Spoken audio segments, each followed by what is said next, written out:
오래된 숲에는 오래된 숲의 이야기가 있습니다. 이 숲에서 한 아이가 태어났죠.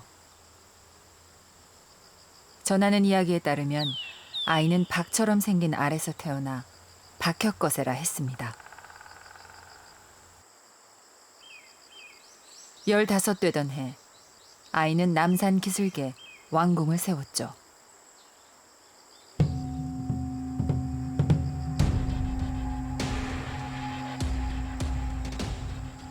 그렇게 시작된 신라의 역사. 훗날 왕궁터에 세워진 석탑엔 작은 문 하나가 있죠.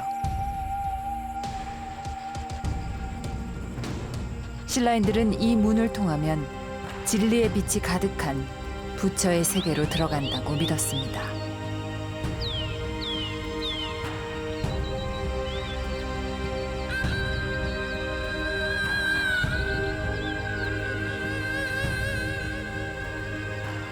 천년 왕국, 신라인들이 꿈꿨던 세계는 어떤 모습이었으며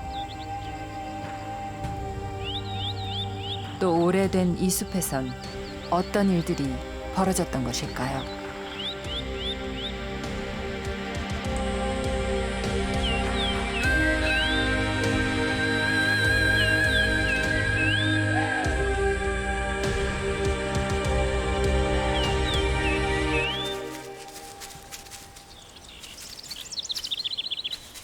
고라니 한 마리가 신이 났습니다.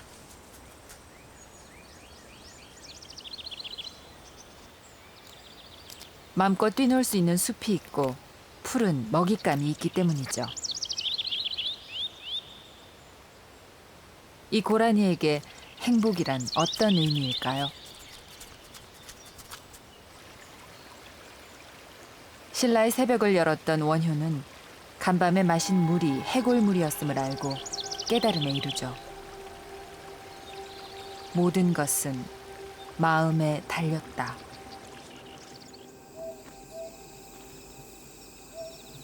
얼마나 많은 수행자들이 이런 깨달음을 구하러 산에 올랐을까요?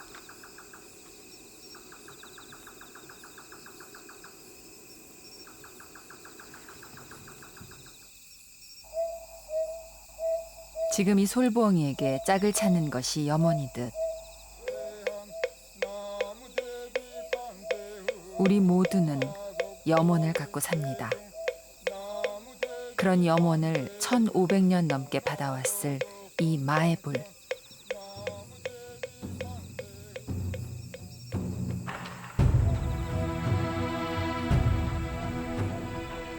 남산에만 이런 돌부처와 돌탑이 200기가 넘습니다. 산 하나를 돌탑과 돌부처로 채우기까지 얼마나 많은 정소리가 염원이 되어 서랍을 곳곳에 번졌을까요?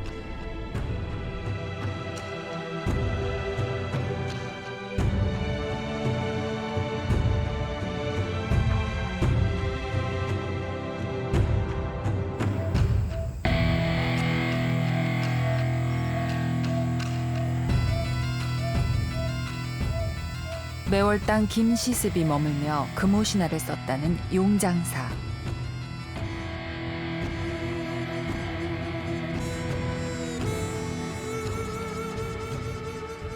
절터만 남은 이곳에 달빛이 찾아오면 천년 두께의 세월이 거치고 돌탑과 돌부처들이 모습을 드러냅니다.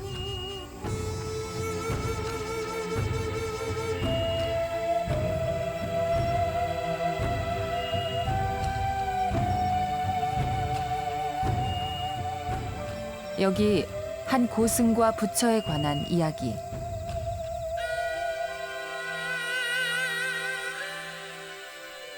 대현 스님이 탑을 돌 때면 용장사 석불이 고개를 돌려 그를 봤다.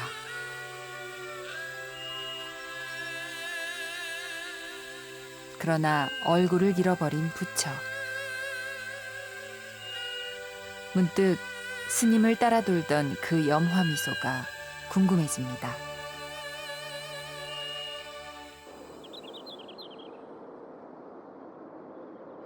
천년고도 경주는 지난 2000년 경주 역사 유적지구란 이름으로 세계문화유산에 등록됐습니다. 야트막한 남산은 염주알 꿰듯 돌부처와 돌탑이 많아 가히 지붕 없는 박물관이라 할 수 있죠.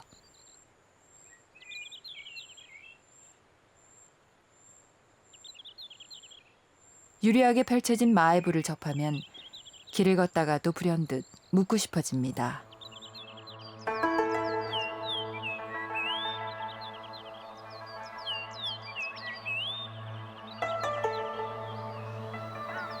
무슨 생각을 그리도 골똘히 하시나요?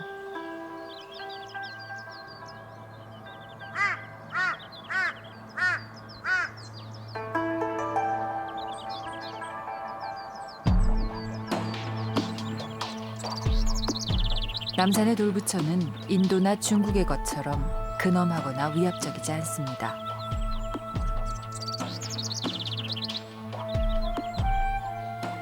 투박하면서도 지극히 인자하죠.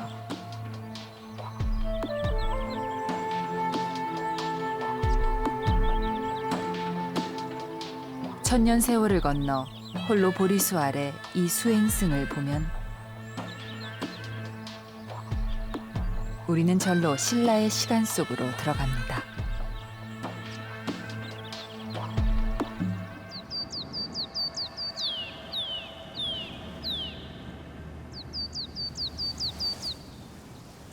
마음의 귀를 열면 보이지 않는 것들이 보이죠.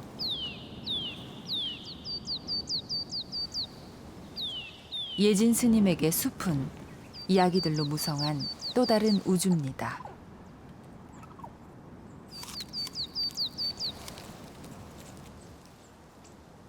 청설모가 먹다 버린 씨앗 한 톨엔 한 나무에 미래가 있으며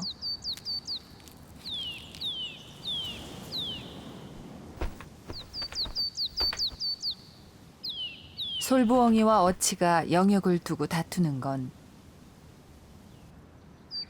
빌경 새끼를 낳아 후세를 잇겠다는 모성 때문입니다. 저는 이제 그런 걸 느낄 수 있죠. 같지 않습니다. 늘 같지 않으면서 화려하지 않지만 은은한 계절 그리고 한결같은 그런 어떤 계절의 느낌. 그러면서도 오래 있어 봐야 느끼는 그런 계절의 변화가 있어요. 이 자연도 함께 이 남산과 오래 있어 보니까 그 계절의 변화를 저는 느낄 수 있죠.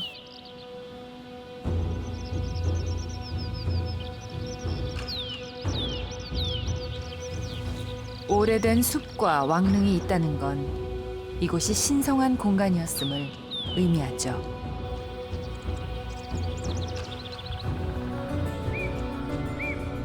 아득한 옛날, 선조들은 바위에 신령이 있다고 생각했습니다.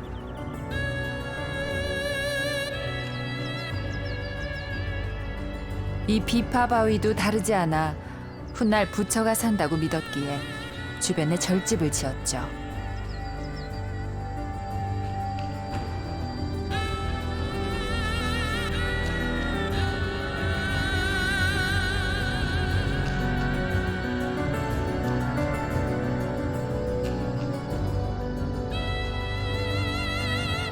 사람들은 바위를 깎아 그 속에 들어있는 부처를 찾아냈습니다. 그래서 마애불은 들판의 부처요, 산의 부처가 된 것이죠. 인간과 믿음이 자연의 무대에서 만난 인연.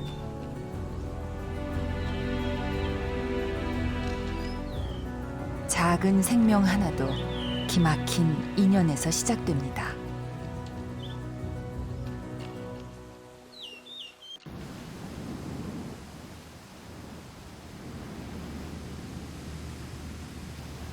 매년 4월, 남산엔 꽃가루가 가득해집니다. 소나무 숲꽃에 매달려 있던 꽃가루가 암꽃을 만나 씨가 될 확률은 수억 분의 1.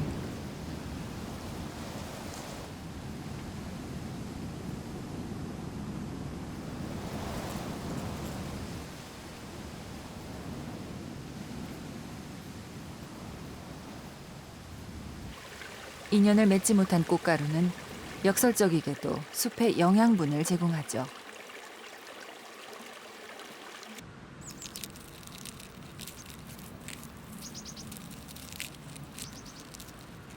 그러나 자연엔 그냥 버려지는 게 없죠.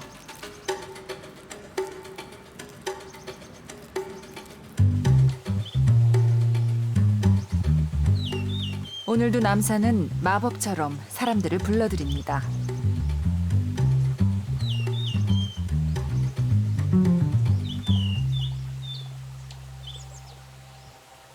사람들 눈 닿는 곳곳엔 돌부처가 있죠.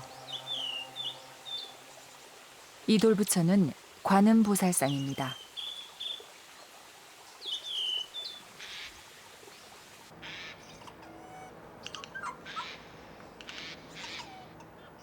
관음상은 세상 만물의 소리를 듣고 보는 부처여서 보는 것만으로도 염원이 이루어진다는 부처죠.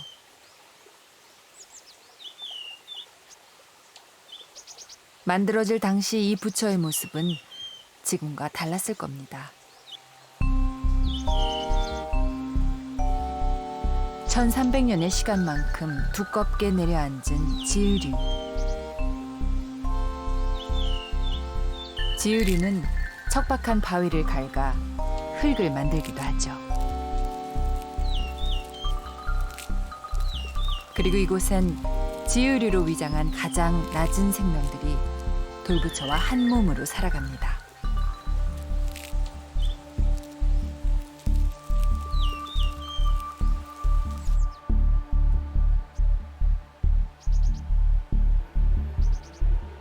오래된 돌부처 아래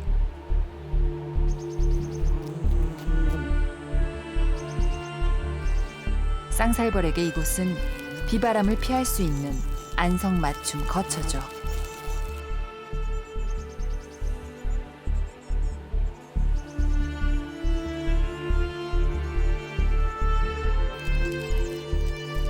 알에서 깨어난 애벌레는 이제 누구의 도움도 없이 스스로 집의 입구를 막아 은거에 들어가죠.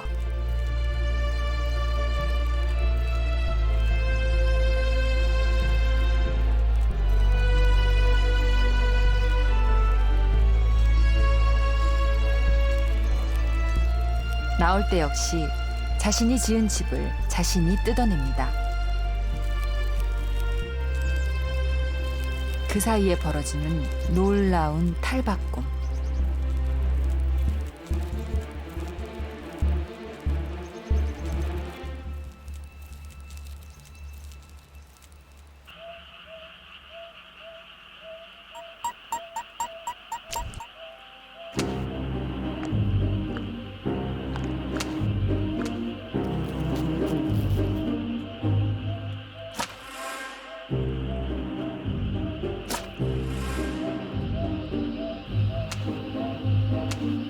자연이 부여한 힘은 상대적입니다.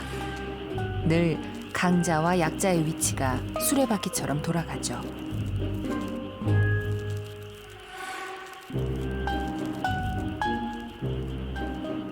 두꺼비를 피하다 이끼개미 귀신에게 잡힌 돌좀.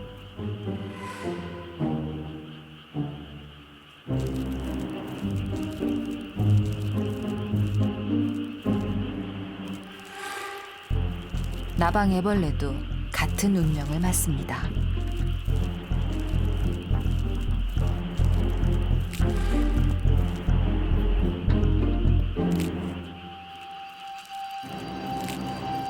온몸을 지으류로 잔뜩 위장했건만 이끼개미 귀신의 손바닥 위죠.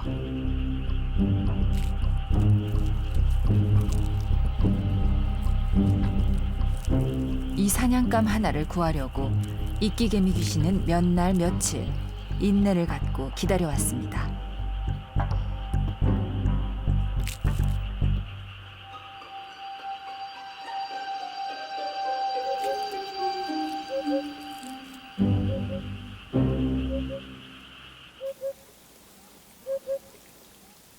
한 생명에겐 죽음이지만 또 다른 생명은 이런 과정을 거쳐야 탈바꿈을 이어갈 수 있죠.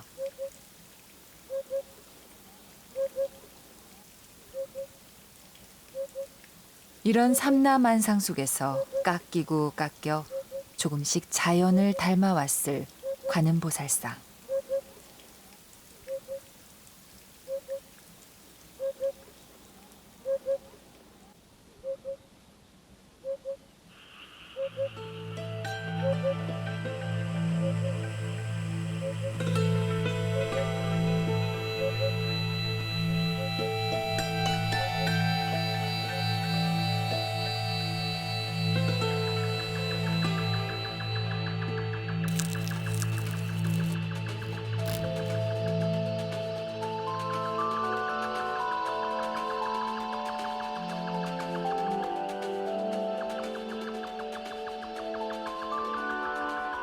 에반디 뿌리가 나는 달빛 고운 밤.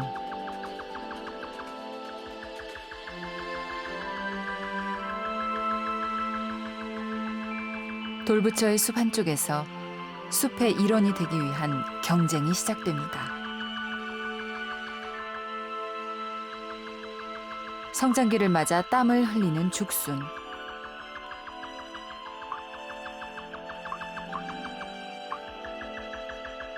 이는 양분만을 흡수하고 물을 버리기 때문이죠.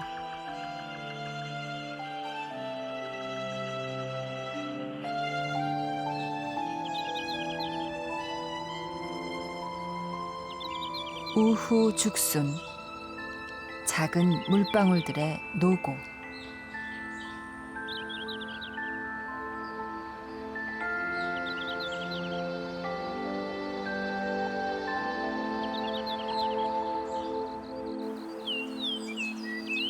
이 한 방울의 물은 바람을 만나지 못하면 안개가 됩니다. 안개는 숲의 모든 나무에게 고루 나눠지죠.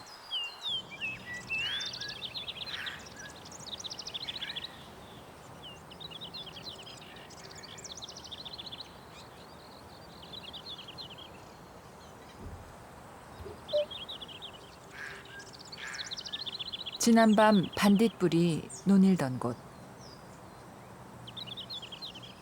남산에서 가장 오래된 이 불상은 마치 반 매던 할머니가 방금 돌아온 듯 인자하여 할매부처라 부르죠.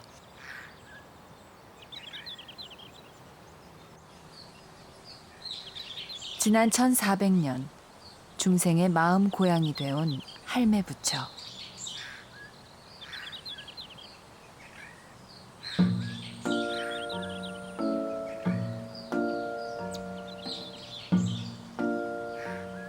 할매부처는 오늘도 손자 손녀를 부르듯 주변에 사는 무짐승들을 품에 불러들여 자신이 가진 것을 내놓습니다.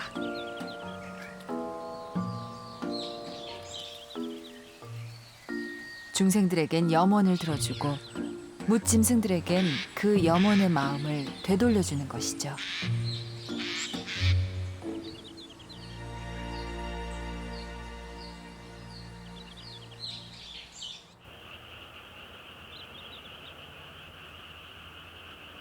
날이 저물고 누군가 켜놓은 촛불 하나와 마주한 할매부처.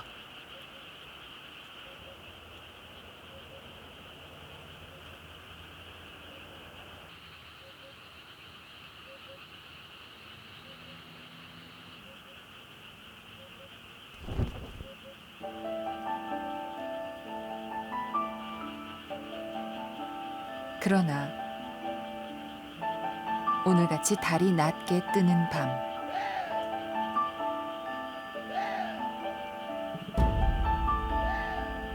여기 우리가 두고 온 아득한 꿈의 기억이 있습니다.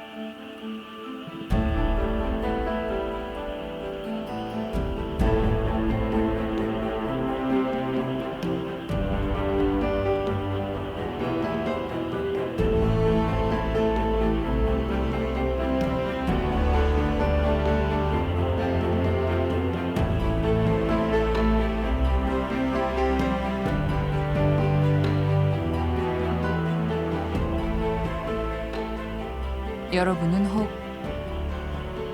이 달빛처럼 홀로 앉아 계신 할머니의 마음을 슬며시 어루만져 본 적 있으신가요?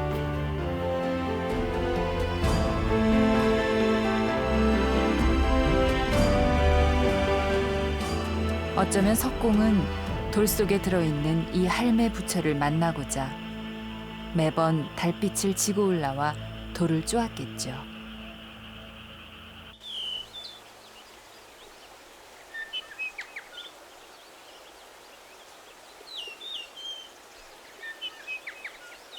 남산엔 40여 개의 계곡이 있습니다.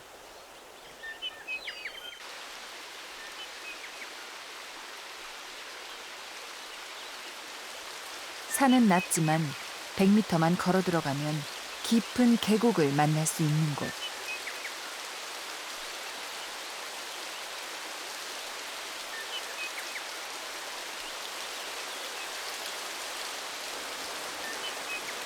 계곡물은 깊고 청정하여 수많은 생명들을 불러들입니다.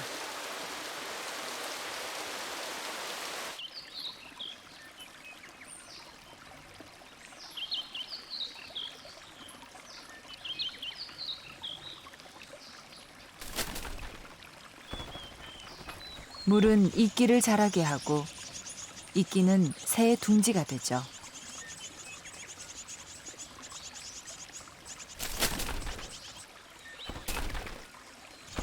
모든 게 평화롭게 이어질 것 같은 숲속 세상.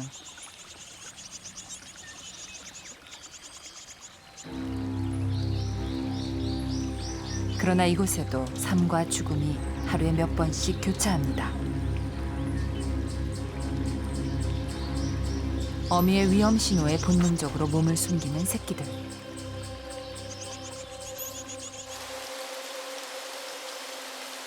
만물은 이렇듯 늘 삶과 죽음의 경계선에 있습니다.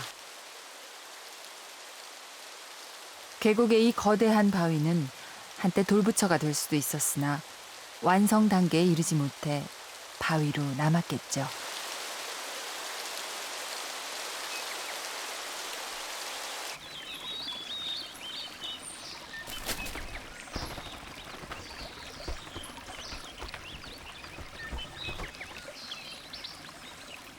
유리새는 이제 둥지를 벗어나야 합니다.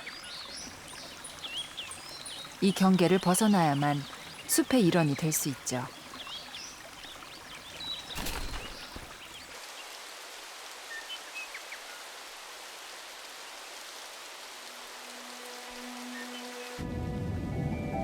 한순간도 안심할 수 없는 생명들이 함께 어울려 숲을 이룬다는 게 얼마나 아름다운 기적인가요?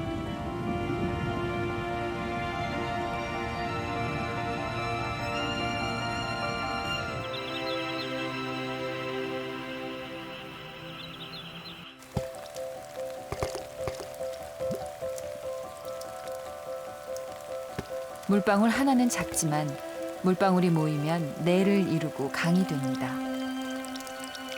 물방울 하나의 시작이 없으면 강이 될 수 없듯이 생명도 마찬가지죠.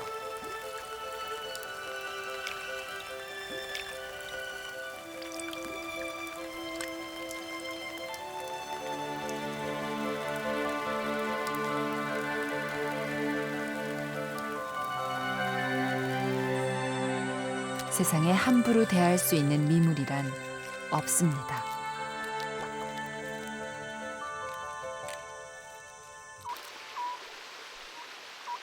경계를 넘는다는 건 어떤 의미일까요? 물속에 또 다른 이야기가 있습니다.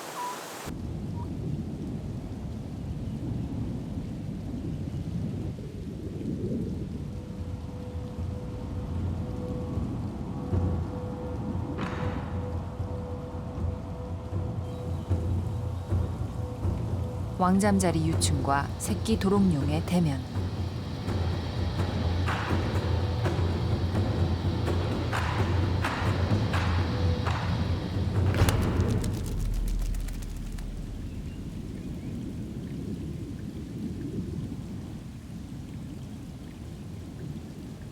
이것이 자연의 경계이자 자연의 순환이죠.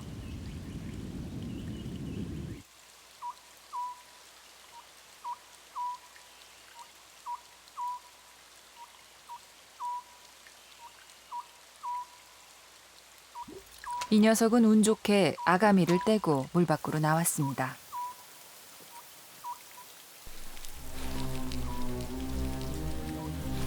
그러나 이곳은 쇠살모사의 땅. 새끼 도롱뇽은 즉시 움직임을 멈춥니다.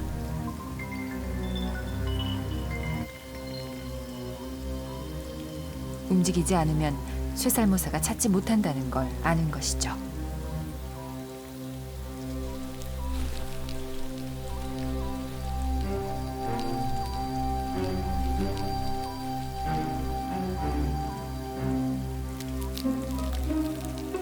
이처럼 자연은 모든 생명에게 생존할 수 있는 본능을 부여했습니다.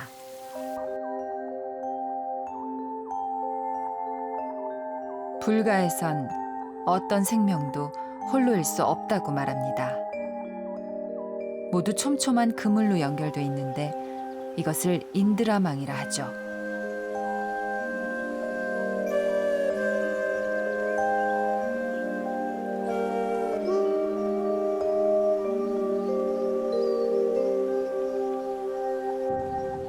불가에선 또 말합니다. 화엄의 세계에선 모든 것에 높낮이가 없다.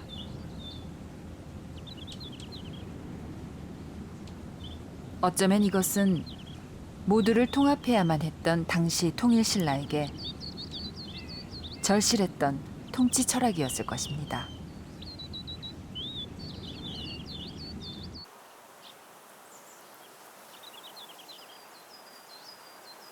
야행성인 솔봉이 수컷이 한낮인데도 잠들지 못합니다.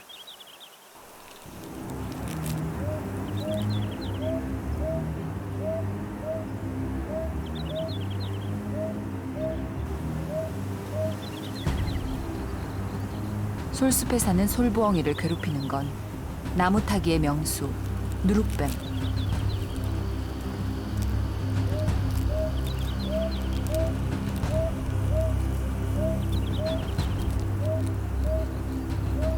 후각이 발달한 누룩뱀은 높은 둥지에 있는 알이나 새끼도 쉽게 찾아내죠.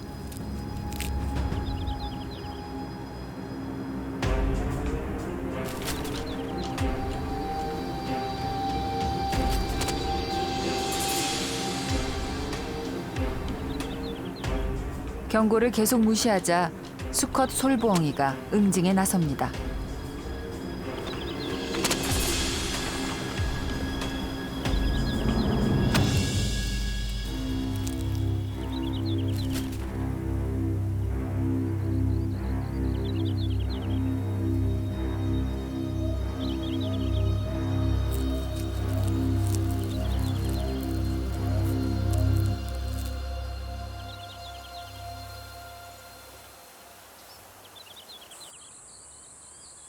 그러나 이 숲에서 낮의 지배자는 새호리기.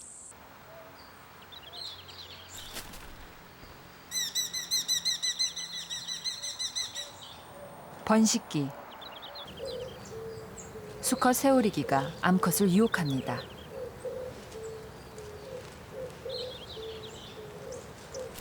피해버리는 암컷. 수컷은 구애하기 전 사냥 실력을 증명했어야 됐죠.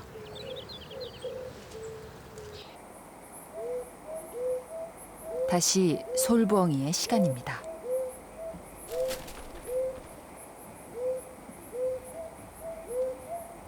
솔부엉이가 불빛 근처에 둥지를 튼 건 먹잇감인 나방을 손쉽게 잡으려는 의도죠.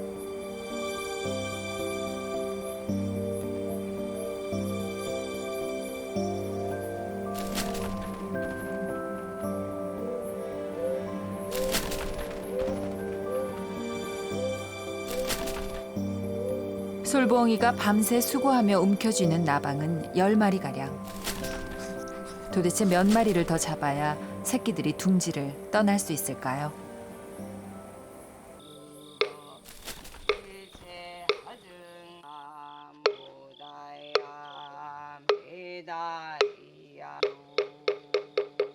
칠부람 예진 스님의 새벽 목탁 소리가 마애불의 미소를 지나 숲에 번집니다.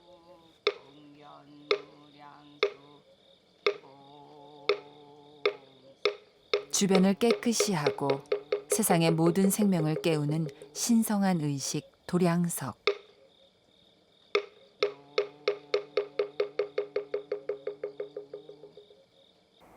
이 암자는 유리를 사이에 두고 바위의 부처를 본전으로 삼았죠. 칠부람은 태양과 달의 기운을 온전히 받는 곳이라는 느낌이 듭니다. 남산의 꽃이라고 합니다. 칠부람은 정동향입니다.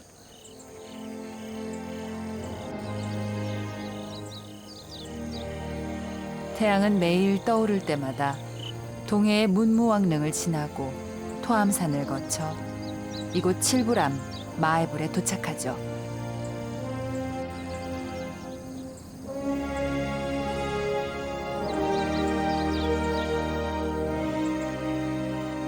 우연일까요?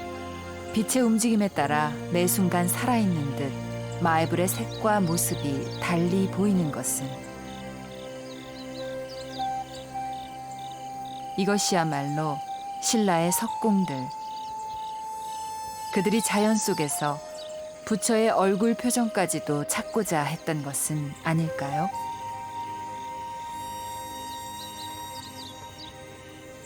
어느 보름 날이었어요. 달이 너무 아름다워서 몇 시간을 쳐다보고 있었어요. 그 산들이 약간 그 겨울에 서리가 얼은 그 모습에 달에 의해서 빛이 날 때 마치 달 가루를 한 줌 들고 온 산천을 뿌려놓은 듯한 그런 느낌이었어요. 그래서 시에 부서지는 달빛이라고 보기만 봤는데 이것이 바로 부서지는 달빛이구나.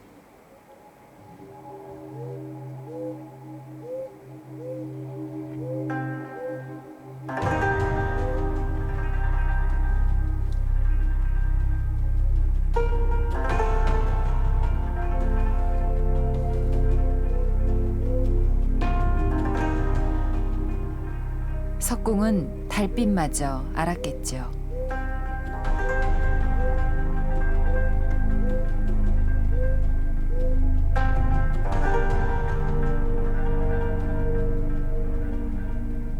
달빛이 바위 곳곳에 숨어 있는 불상 하나하나까지 다 찾아내리라는 것을.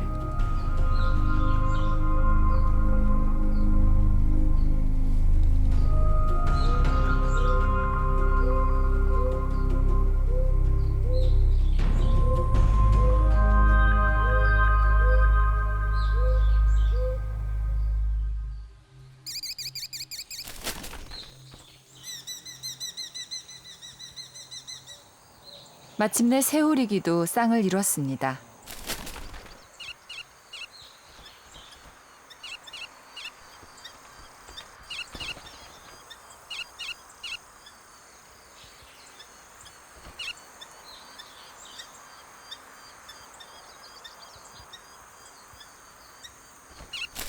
하루에도 너댓 번씩 짝짓기를 하는가 싶더니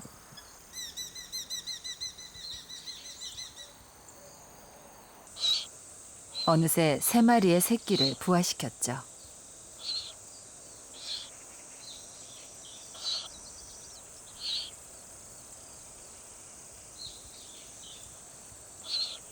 여름철새인 새우리기는 매년 6월이면 이곳을 찾아 새끼를 키운 다음 10월에 남쪽으로 떠납니다.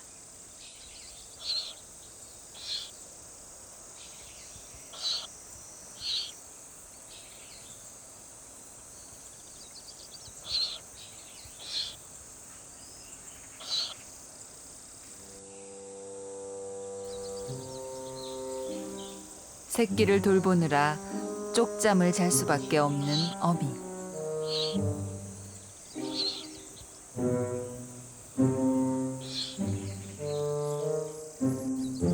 그 어떤 강자도 제 새끼를 품을 땐 두려움에 떱니다.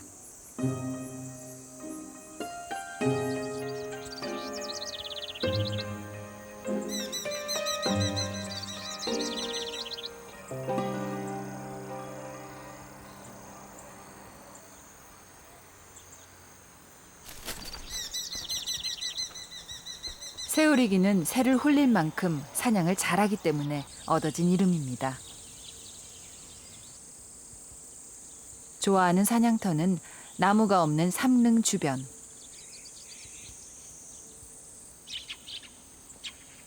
삼릉은 참새들이 종종 모래 목욕을 위해 찾아오는 곳이죠.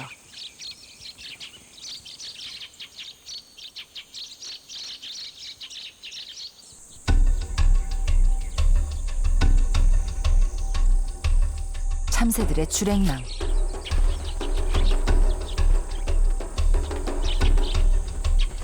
그러나 어느 곳도 안전하지 않습니다.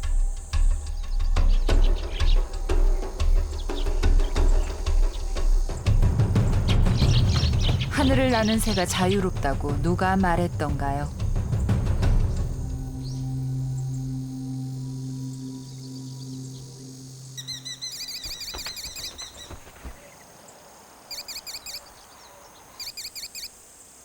수컷 새오리기가 잡아온 참새를 암컷에게 건넵니다.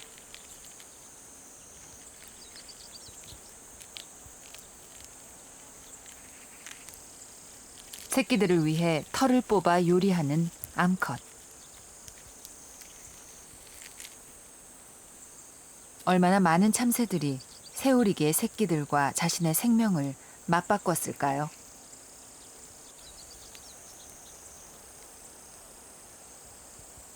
새오리기도 탐욕은 없습니다. 꼭 필요한 만큼만 잡고.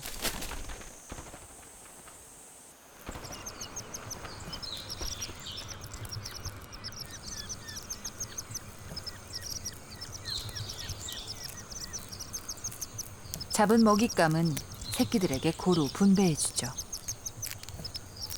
그래야 동시에 둥지를 떠날 수 있기 때문입니다.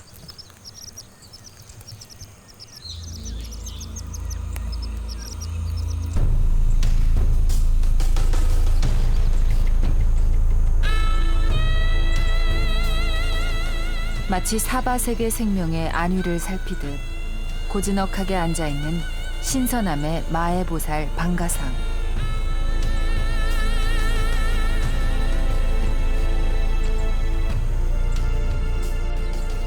계절은 무르익어 들판의 색도 조금씩 변해갑니다.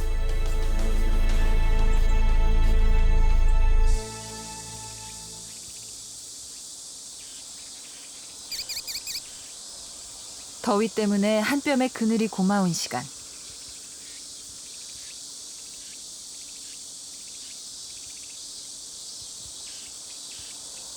그러나 새끼들은 어느새 날 수 있도록 바늘깃도 생기고 부리도 하루가 다르게 단단해져 갑니다.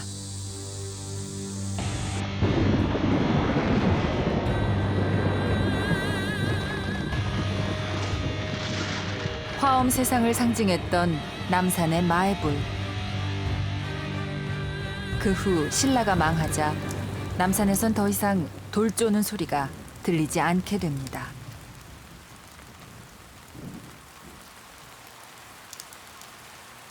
그러나 돌부처는 혼자가 아니었습니다.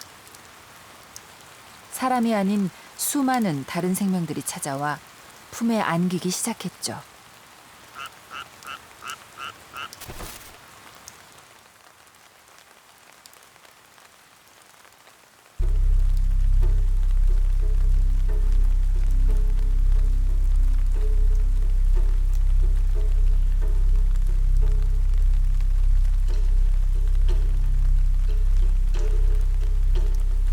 돌부처는 자연의 일부가 됐습니다.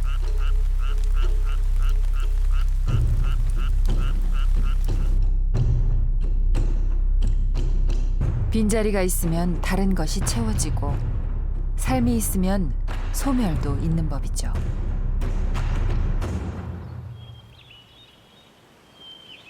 한때는 밤별처럼 불탑과 암자들이 무성했다는 산. 그러나 오늘날 남산의 암자는 손가락에 꼽을 정도입니다.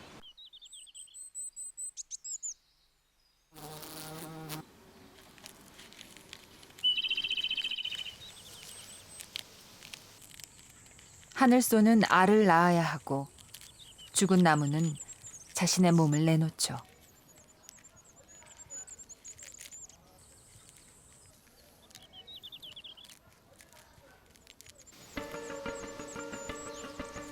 이 녀석 밑드리벌은 더듬이를 통해 나무 속에 있는 애벌레의 미세한 움직임을 감지합니다.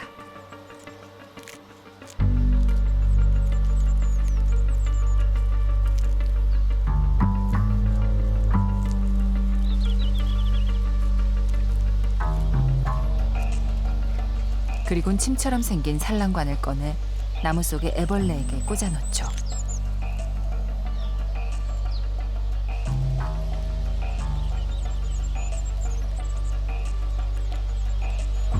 기생, 남의 몸을 빌려 새끼를 키우는 것. 녀석의 알은 결국 나무 속에서 그 몸을 먹고 자라게 되죠.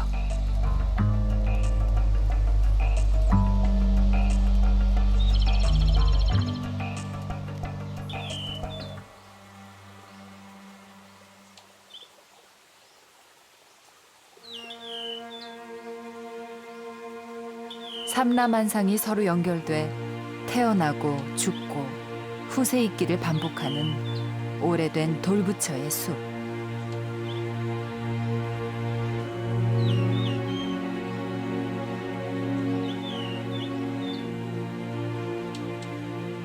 누구나 이 오묘한 질서를 따를 때에만 숲의 일원이 될 수 있습니다.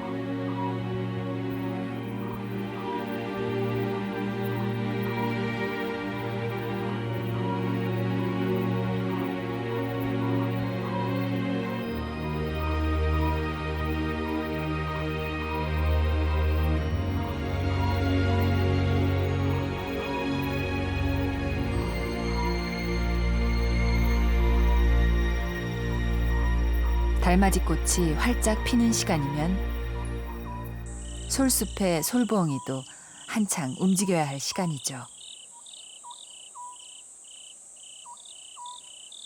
어느새 부쩍 자라 바깥 세상이 궁금하기만 한 새끼 솔부엉이.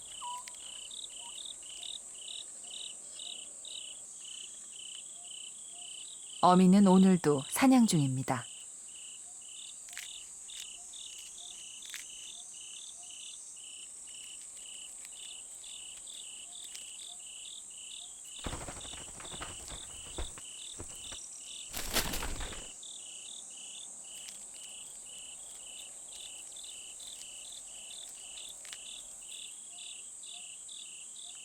새끼를 충분히 먹이고서야 잠시 휴식을 취하는 솔부엉이 부부.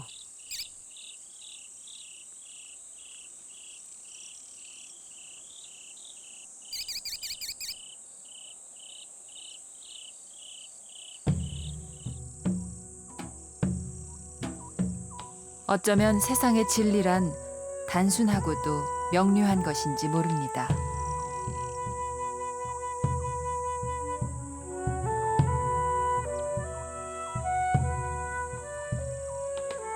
혼자가 아닌 서로를 품고 그 끈으로 이어져 있다는 것.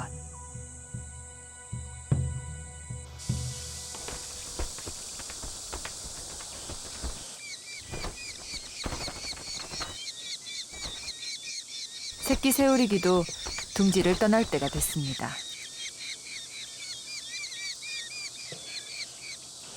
어미가 참새의 털을 뽑지 않고 준다는 건 새끼들이 충분히 자랐다는 걸 의미하죠.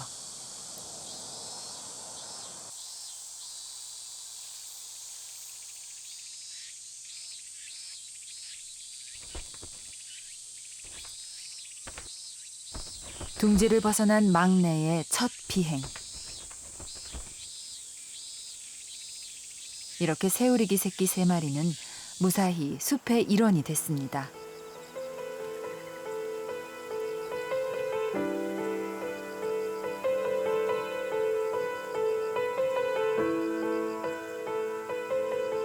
부처의 영혼이 드나든다는 문. 어쩌면 이 문을 통과하는 것은 자신을 가두고 있는 욕망의 경계를 넘는다는 의미일 것입니다.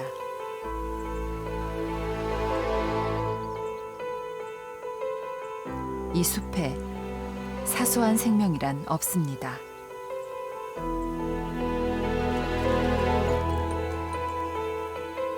이 나비는 세상의 모든 식물 중 오로지 쥐방울 넝쿨에만 알을 낳죠.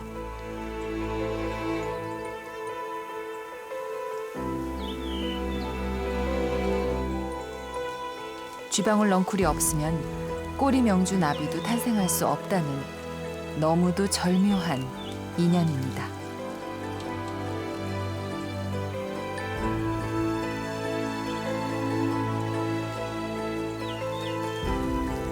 그리고 일주일. 이어지는 놀라운 탈바꿈.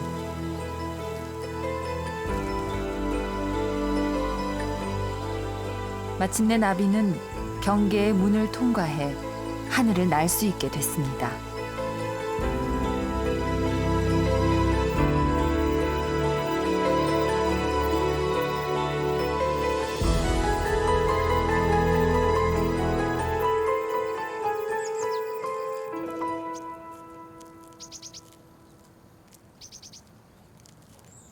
여유롭기만 한 고라니.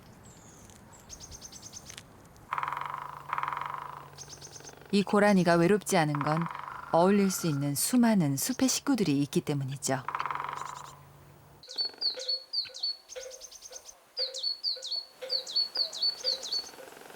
어울림에 관한 이야기가 여기 또 하나 있습니다.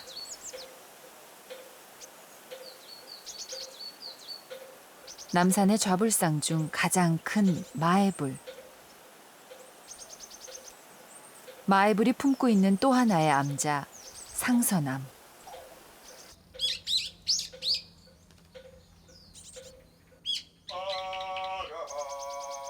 이 고즈넉한 암자의 식구는 단촐하여 홀로 수행 중인 스님과 이 녀석 다람쥐죠.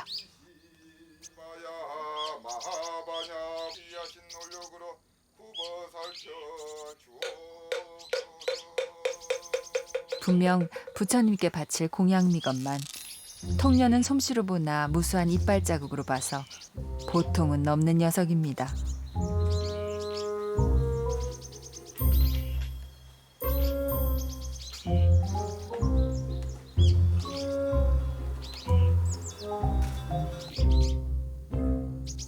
한두 번도 아니고 녀석의 이런 행동을 스님이 모를 리 만무하죠.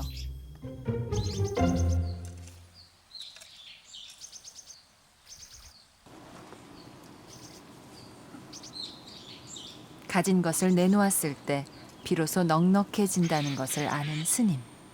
향이 강해가지고 그런 사람도 못 먹는 거야.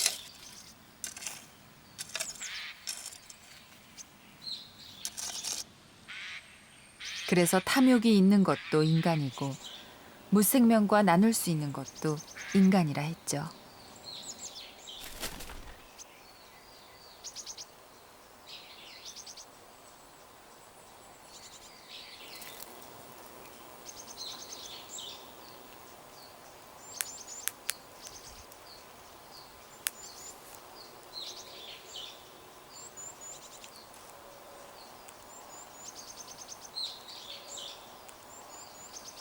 이렇듯 어울림과 나눔의 마음을 불가에선 자비라 했던가요?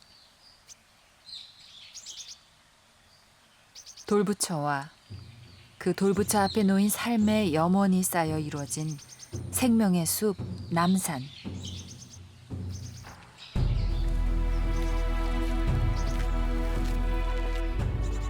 장엄한 느낌, 그리고 너무 아름다운 느낌, 말 없는 불상이지만 우리에게 어떤 가르침을 주는,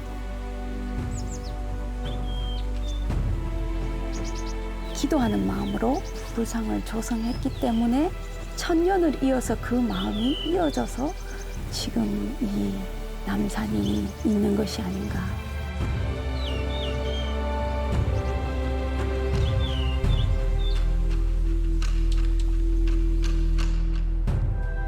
이 대자연 앞에서 우리는 어쩌면 잠시 머물다 가는 여행자일 겁니다.